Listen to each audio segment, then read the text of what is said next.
Este 20º numeral del volumen 11 del Libro de Cielo, que tiene como título El alma en la voluntad de Dios, es un objeto moldeable. Esta joya espiritual introduce una enseñanza de gran delicadeza sobre la acción transformante de Jesús en el alma que vive en su divino querer. No se trata aquí simplemente de una exhortación a la docilidad entendida en sentido ascético, como si bastara soportar con resignación las intervenciones divinas.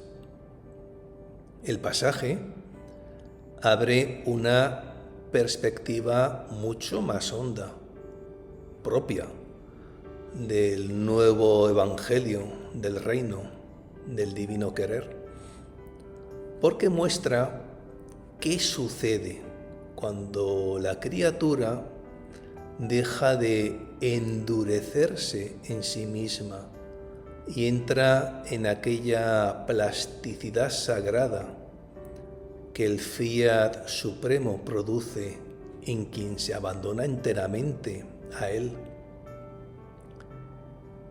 El centro de la escena no está, por tanto, en la capacidad humana de adaptarse, sino en la potencia soberana de la divina voluntad, que puede formar, herir, embellecer, engrandecer y rehacer al alma sin destruirla, precisamente porque la encuentra rendida, blanda y disponible en sus manos.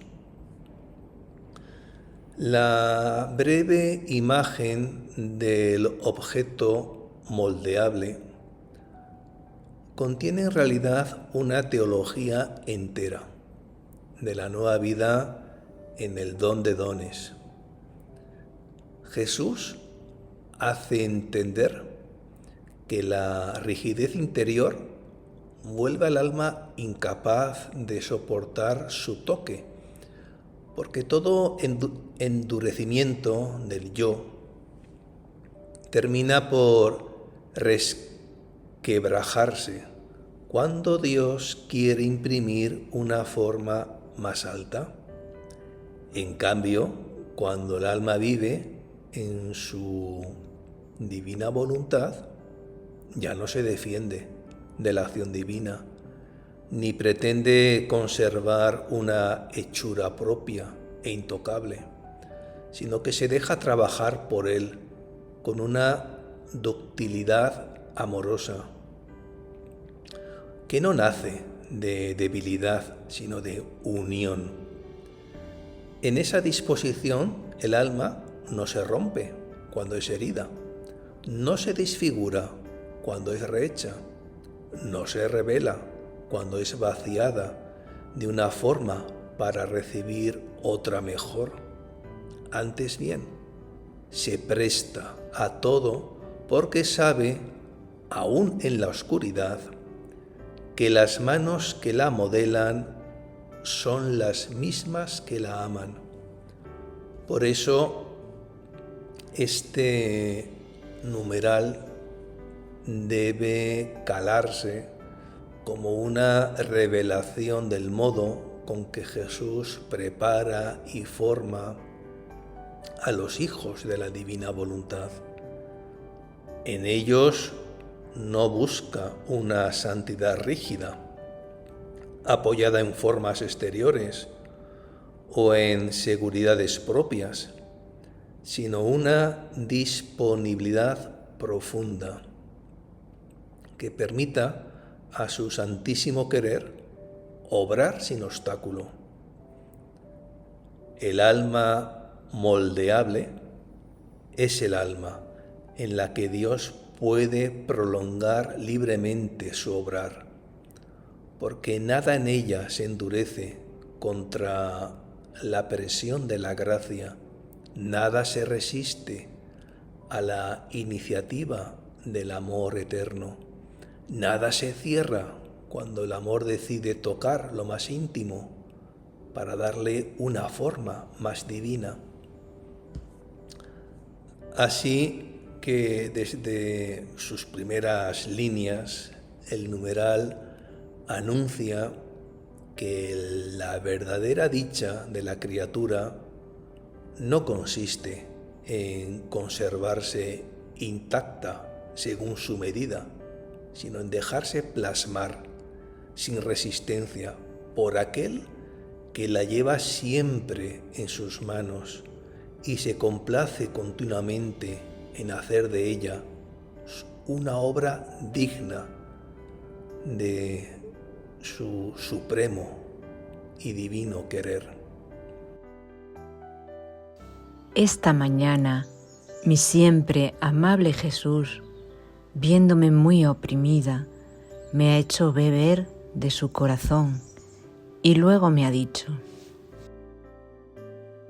Este primer movimiento del numeral, aunque breve en su formulación, está cargado de una densidad espiritual extraordinaria. No se presenta todavía la gran imagen del alma moldeable, pero ya queda dispuesto su fundamento interior. Antes de hablar, Jesús hace. Antes de instruir, comunica. Antes de explicar el misterio de la docilidad del alma en su divino querer, la introduce en un contacto vivificante con su propio corazón. Y esto no es accesorio. Luisa deja ver que la palabra que vendrá a continuación no será una enseñanza exterior, dada desde lejos o simplemente oída por el entendimiento, sino una verdad nacida de una comunicación íntima entre Cristo y el alma. El Señor no se limita a consolar a Luisa en su opresión con una frase de alivio, sino que la hace beber de su sagrado corazón, como si quisiera darle, junto con el consuelo, la sustancia misma desde la cual podrá comprender lo que el Señor está a punto de revelarle. La expresión que acabamos de escuchar de Luisa, viéndome muy oprimida, introduce además un matiz de inmensa ternura. Jesús no se manifiesta indiferente al peso interior de la criatura, ni contempla su abatimiento como algo secundario dentro del camino espiritual. Al contrario, la mirada del Señor precede siempre su intervención. Él ve.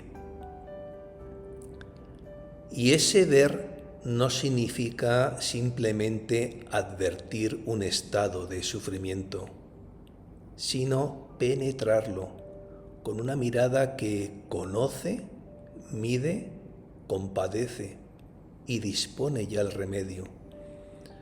En el libro de cielo, la mirada de Jesús no es nunca pasiva, es una mirada operante, una mirada que toca, que prepara, que transforma. Así, antes incluso de que el alma reciba una explicación sobre la maleabilidad que debe tener en la divina voluntad, ya está siendo visitada por aquella mirada que no se detiene en la opresión como término final, sino que la toma como punto de partida para una acción más profunda de gracia. Hay, además, una delicadeza mística singular en la imagen de beber del Sagrado Corazón. Luisa no dice simplemente que Jesús la reconfortó, ni que le devolvió fuerzas, ni siquiera que la estrechó contra sí, sino que la hizo beber. Es una expresión de interiorización y de participación. Beber del Sagrado Corazón de Jesús significa recibir algo de su vida íntima,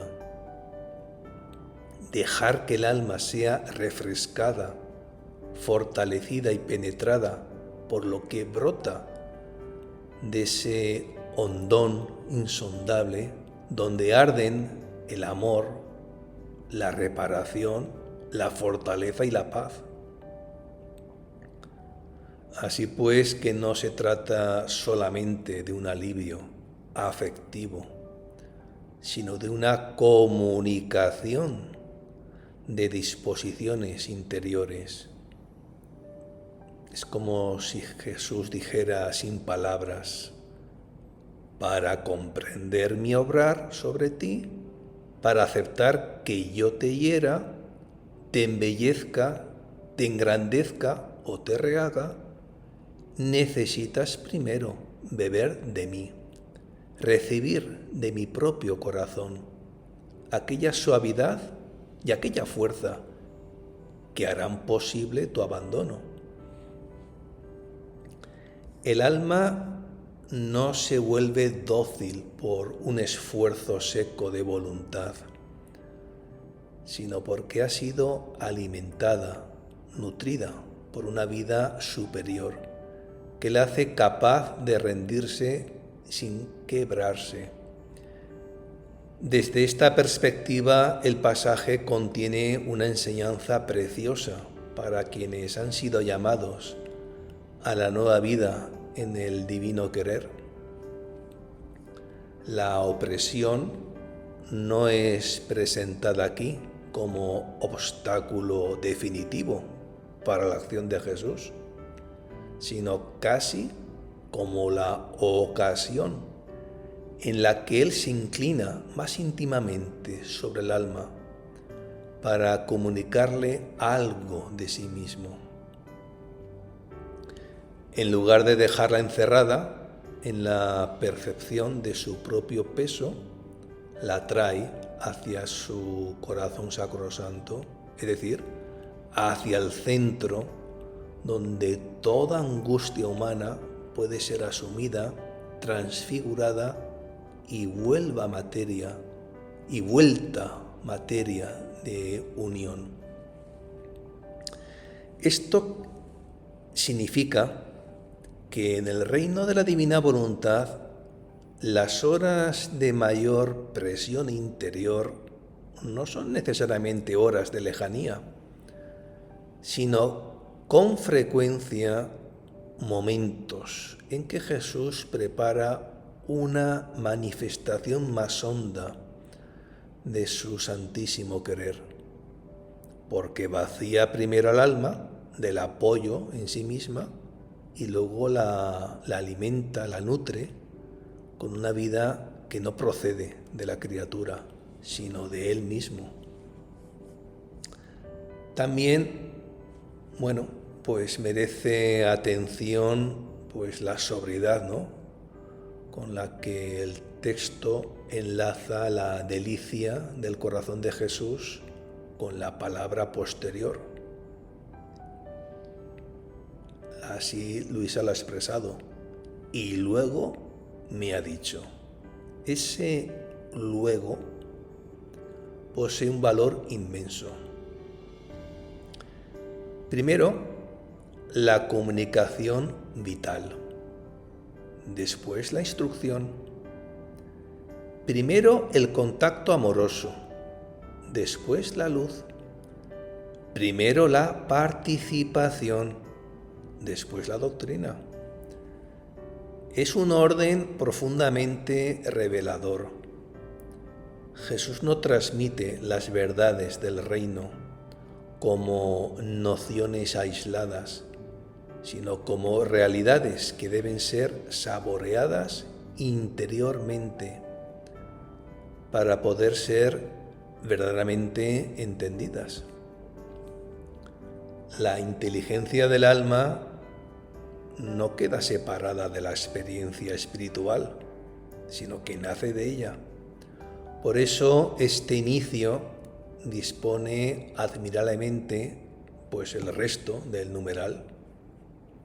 Solo quien ha bebido del corazón de Cristo puede comprender por qué el alma, en el don de su voluntad, llega a hacerse tan flexible, tan disponible, tan enteramente dócil bajo las manos divinas.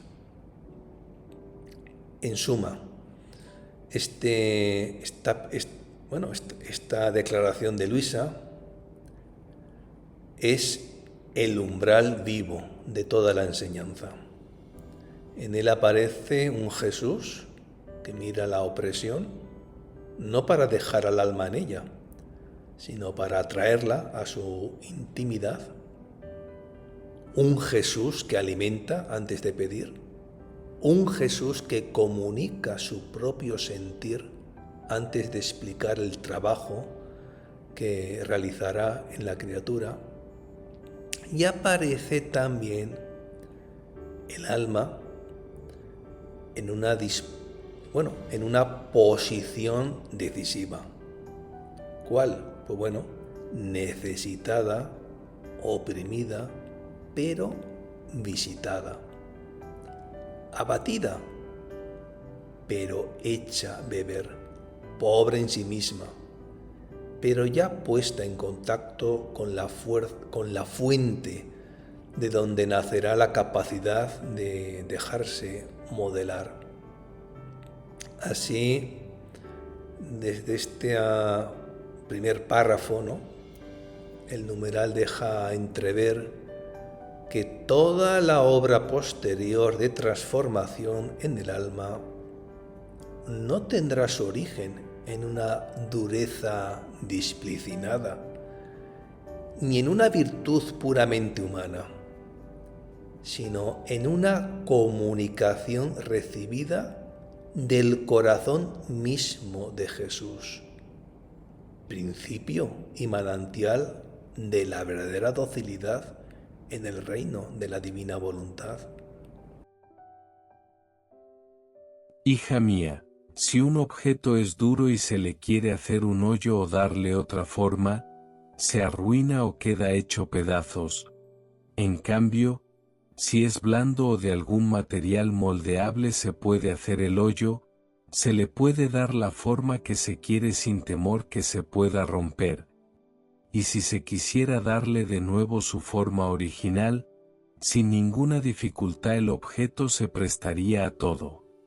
Así es el alma en mi voluntad, es un objeto moldeable, y yo hago de ella lo que quiero. Ahora la hiero, ahora la embellezco, ahora la engrandezco y en un instante la rehago de nuevo, y el alma se presta a todo, no se opone a nada y yo la llevo siempre en mis manos y me complazco de ella continuamente. Con estas palabras Jesús ofrece una imagen de admirable claridad para revelar una de las disposiciones más preciosas del alma llamada a vivir en el reino de la divina voluntad. La interior flexibilidad bajo la acción de Dios. No se trata de una blandura natural, de un temperamento débil o de una pasividad sin relieve, sino de aquella ductilidad sobrenatural que nace cuando la criatura deja de afirmarse en sí misma y consiente en permanecer enteramente bajo el señorío del fiat divino. La comparación del objeto duro y del objeto moldeable no describe, por tanto, una diferencia de carácter humano en primer término, sino una diferencia de posición interior ante el obrar divino. El alma dura es la que conserva una forma propia, demasiado rígida, demasiado defendida, demasiado satisfecha de sí. Y por eso mismo se resiente cuando Dios quiere tocarla, vaciarla, penetrarla o imprimir en ella una figura más alta. El alma moldeable, en cambio, es la que ya no considera inviolable su propia hechura, porque ha comprendido que su perfección no consiste en conservarse, sino en dejarse hacer. La fuerza de la imagen se percibe mejor si se advierte que Jesús no habla aquí de adornar externamente un objeto, sino de abrirle un hoyo, de darle otra forma y aún de devolverlo luego a su forma original.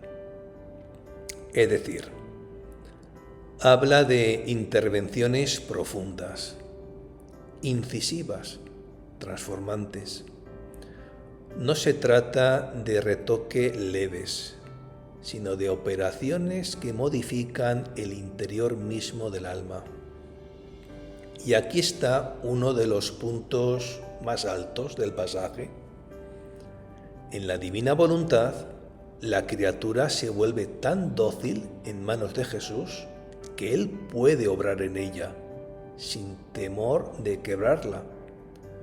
Puede tocar lo más sensible, puede vaciar, puede rehacer, puede alternar estados, puede herir y sanar, puede engrandecer y humillar, puede dar una forma y luego sustituirla por otra, porque el alma no opone la rigidez de un querer propio que se resiste a toda intervención.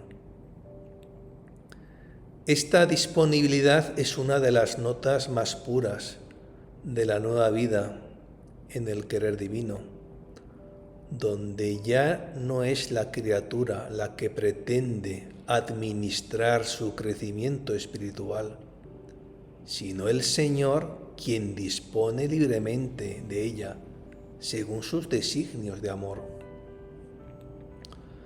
Cuando Jesús dice, así es el alma en mi voluntad, es un objeto moldeable. Jesús no está formulando una comparación decorativa, sino desvelando una condición interior producida por la vida en su santísimo querer. Es precisamente la permanencia en la divina voluntad la que vuelve al alma moldeable. Fuera de ella, la criatura conserva durezas, resistencias, rincones donde quiere decidir por sí, zonas donde acepta a Dios solamente mientras no le cambie demasiado la forma. Pero en el alma que vive en el fiat supremo sucede otra cosa. La unión, esa unión conyugal con el querer divino, la va despojando de su rigidez y la hace cada vez más apta para recibir todas las improntas del obrar divino. La maleabilidad de que aquí se habla es un efecto de la inhabitación operante, obrante del querer de Dios, que vuelve al alma disponible a todas sus mociones, a todas sus disposiciones, a todas sus labores secretas. Resulta particularmente profunda, pues esa serie de verbos con que Jesús describe su acción. Ahora la hiero, ahora la embellezco, ahora la engrandezco y en un instante la rehago de nuevo. En estas palabras se manifiesta la soberana libertad del Señor sobre el alma que vive en su voluntad. Él no se somete a los esquemas humanos, ni actúa siempre según una progresión que la criatura pueda prever o pueda medir. A veces hiere, a veces embellece, a veces engrandece, a veces rehace desde el principio. Todo esto indica que la acción divina no se deja encerrar en una sola modalidad. Hay momentos en que Jesús perfora, es decir, abre espacios nuevos mediante pruebas, vaciamientos, humillaciones o toques dolorosos que arrancan al alma de sus apoyos antiguos. Hay momentos en que Jesús embellece, infundiendo una hermosura interior que no procede del esfuerzo humano, sino de la semejanza más viva con Él. Hay momentos en que Jesús engrandece, haciendo participar al alma de horizontes más vastos, de una capacidad más amplia de amar, más amplia de sufrir, reparar y contener en sí sus designios. Y hay momentos en que la rehace de nuevo, como si todo el trayecto anterior hubiera sido preparación para una forma todavía más pura. Lo admirable es que estas acciones tan diversas entre sí no encuentran resistencia en el alma que vive en su querer. El texto dice: y el alma se presta a todo, no se opone a nada. Aquí aparece una de las más altas expresiones de abandono activo. No se dice que el alma no sienta, ni que no padezca, ni que no advierta la presión de las manos divinas. Se dice algo más hondo, que no se opone. Es decir, no convierte su sentir en barrera, no transforma el dolor en litigio interior con Dios, no exige comprenderlo todo antes de consentir, no reclama una forma fija y permanente de trato divino.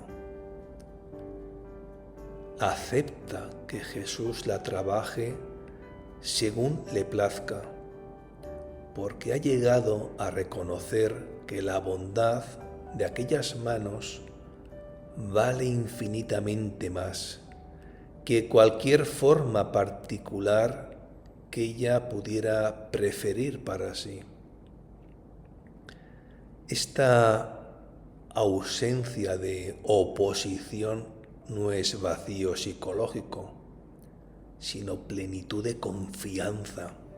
Solo quien sabe que está en manos del amor de los amores puede prestarse a todo sin romperse. También es de gran belleza la frase, o bueno, la aserción, ¿no?, del Señor.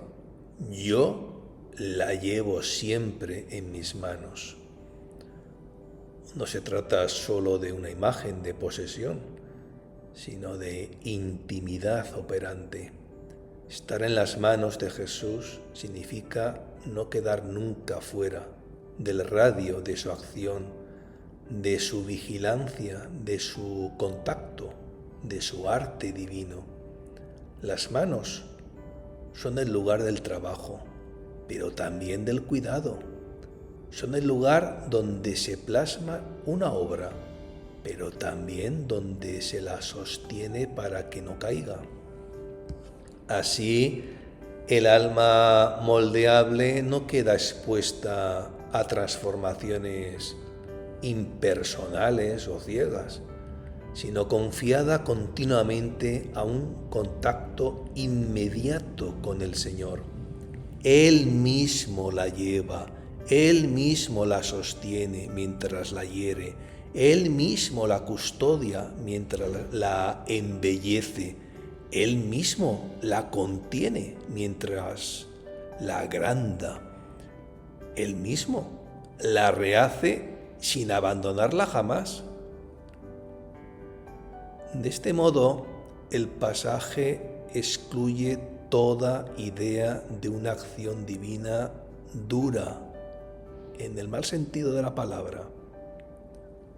Jesús puede herir, sí, pero hiere llevando entre sus manos. Jesús puede vaciar, pero vacía sosteniendo. Puede rehacer, pero rehace sin perder jamás la cercanía amorosa con su criatura. Y la última afirmación, bueno, pues corona todo el pasaje, y lo corona con una nota de inmensa ternura. Y me complazco de ella continuamente. Aquí se descubre el fin íntimo de esta obra de transformación. Jesús no modela al alma solamente para corregirla, ni solamente para purificarla, ni siquiera solo para hacerla útil a sus designios. La modela también porque encuentra en ella una complacencia continua. El alma dócil al fiat se vuelve para él una obra en la que puede posar su mirada con gusto divino, porque no le ofrece la aspereza de la resistencia, ni el dolor de la contradicción, ni la tristeza de una libertad cerrada sobre sí misma. Le ofrece, en cambio, una materia viva que se deja conducir, una criatura que no disputa con sus manos, una pequeñez disponible donde él puede repetir sin cesar las maravillas de su arte. La complacencia de Jesús no brota entonces únicamente del resultado final, sino del mismo dejarse hacer del alma. Le agrada no solo lo que ella llega a ser, sino la docilidad amorosa con que acepta ser trabajada por él. En el fondo, el numeral está enseñando que la santidad propia de los hijos de la divina voluntad no consiste en presentar a Dios una forma acabada según criterios humanos de perfección, sino en mantenerse tan dóciles al querer divino que Jesús pueda obrar en ellos sin impedimento. El ideal no es la rigidez de una forma ya asegurada sino la disponibilidad de una criatura que puede ser tocada, abierta, rehecha y transformada cuantas veces Él quiera. Eso exige una muerte profunda al amor propio, porque el amor propio desea fijarse, justificarse, preservarse y conservar siempre una cierta posesión de sí. La vida en el fiat divino, por el contrario, introduce al alma en una libertad nueva, la libertad de no pertenecer ya a su propia forma, sino al designio de aquel que la lleva en sus manos. Por eso, este pasaje posee un valor inmenso dentro del libro de cielo. No describe solo una actitud devota, sino una condición necesaria para la nueva vida en el divino querer. Mientras el alma permanezca dura, Jesús encontrará obstáculos para imprimir en ella las formas de su voluntad divina. Pero cuando se deja ablandar por la unión con Él, todo en ella se vuelve disponible para una acción más alta. Entonces el Señor puede hacer de esa alma no una simple persona piadosa, sino un verdadero espacio de su obrar, una criatura sobre la cual Él ejerce libremente su arte divino, formándola una y otra vez hasta que en ella resplandezca cada vez más claramente la hechura del reino del fiat supremo. Y, en efecto, esta acción divina que hiere, ablanda y dispone al alma para una forma más alta, halla un eco sumamente expresivo en la correspondencia donde la pequeña hija de la divina voluntad escribe: Debéis saber que bajo los golpes el hierro centellea, se reblandece y se dispone a formar el objeto que el artífice le quiere dar. Así hace nuestro Señor, artífice divino, golpea el hierro de nuestra alma para quitarnos lo oxidado, para ablandarnos y darnos la forma del objeto que quiere hacer de nosotros. Y la luz que centelleamos bajo sus golpes sirve para disponernos a sus grandes designios. Es una carta escrita a una señorita, un 11 de febrero de 1929.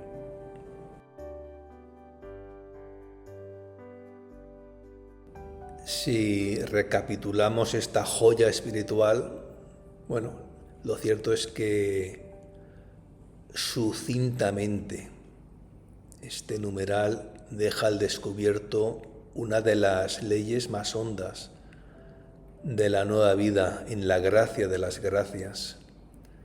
Jesús no puede desplegar libremente toda la belleza de su obra allí donde la criatura permanece endurecida en su propia forma. Mientras el alma se aferra a sí misma, mientras quiere conservar intactas sus medidas, sus modos, sus preferencias y aún sus maneras de entender la santidad, se vuelve semejante a una materia rígida que resiste la mano del artífice y corre peligro de quebrarse bajo el toque que quería elevarla. Pero cuando entra en la divina voluntad y consiente ser poseída, trabajada y rehecha por ella, entonces todo cambia.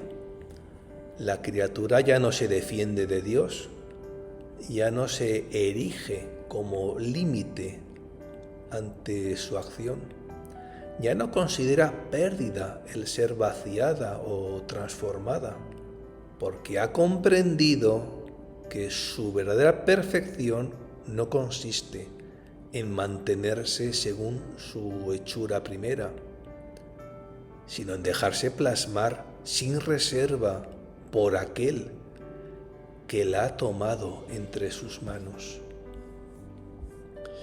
Por eso el pasaje no exalta una docilidad superficial ni una resignación meramente pasiva, sino una disponibilidad mucho más alta y santa, propia de los hijos del reino de la divina voluntad. El alma moldeable no es la que simplemente soporta, sino la que se entrega. No es la que solamente admite que Dios obre, sino la que halla su paz en no oponerse jamás al modo con que Él quiere obrar. Si Él hiere, sabe que aquella herida abre espacios más profundos para la vida divina. Si embellece, reconoce que toda hermosura verdadera procede de la semejanza con su Señor. Si engrandece, entiende que no se trata de una exaltación humana, sino de una dilatación interior para contener mejor los designios del fiat. Si rehace, acepta incluso recomenzar, porque en el obrar de Jesús no hay destrucción estéril, sino siempre una sabiduría amorosa que deshace solo para rehacer, y para rehacer más divinamente. Así, la criatura aprende a no medir la bondad de Dios por la forma momentánea que adopta su acción, sino por la fidelidad de aquellas manos que jamás la sueltan. Hay aquí, además, una consolación inmensa. Jesús no dice solamente que modela al alma, sino que la lleva siempre en sus manos y que se complace continuamente en ella. Estas palabras manifiestan que la transformación del alma en la divina voluntad no ocurre en un clima de distancia, sino de cercanía amorosa, no bajo una fuerza impersonal, sino bajo el contacto inmediato del Señor. El alma puede ser rehecha porque está sostenida, puede ser herida sin quedar abandonada, puede ser vaciada sin caer en la nada, porque la misma mano que la trabaja, la custodia, la contiene y la mira con agrado. Esta es la gran dignidad del alma que vive en el querer divino. No pertenecer ya a la inestabilidad de sus propias formas, sino al arte soberano de Jesús, que hace de ella una obra siempre abierta a nuevas modulaciones de gracia. De este modo, el numeral concluye enseñando que la santidad más pura no consiste en presentar a Dios una figura ya concluida, sino en ofrecerle una materia viva, dócil y enteramente disponible para que Él haga cuanto quiera. Tal es la disposición que prepara y establece en el alma el reino de la divina voluntad. Una plasticidad sagrada, una pobreza interior sin resistencia, una obediencia amorosa tan profunda que el fiat puede imprimir en la criatura sus rasgos, sus movimientos y su misma vida operante. Allí el alma deja de pertenecerse, pero no para perderse, sino para hallarse por fin en la forma que Dios soñó para ella desde la eternidad. Y entonces se cumple el secreto más bello de este pasaje, que la criatura, al dejarse modelar por completo, se convierte en el lugar donde Jesús puede complacerse continuamente, porque encuentra en ella ya no la dureza de una voluntad aislada, sino la suave transparencia de un alma enteramente entregada al dominio santo de su querer. Que el Señor te bendiga y te proteja, ilumine su rostro sobre ti y te conceda su favor. El Señor se fije en ti y te conceda la paz. En el nombre del Padre, y del Hijo, y del Espíritu Santo. Amén. Fiat, fiat, fiat.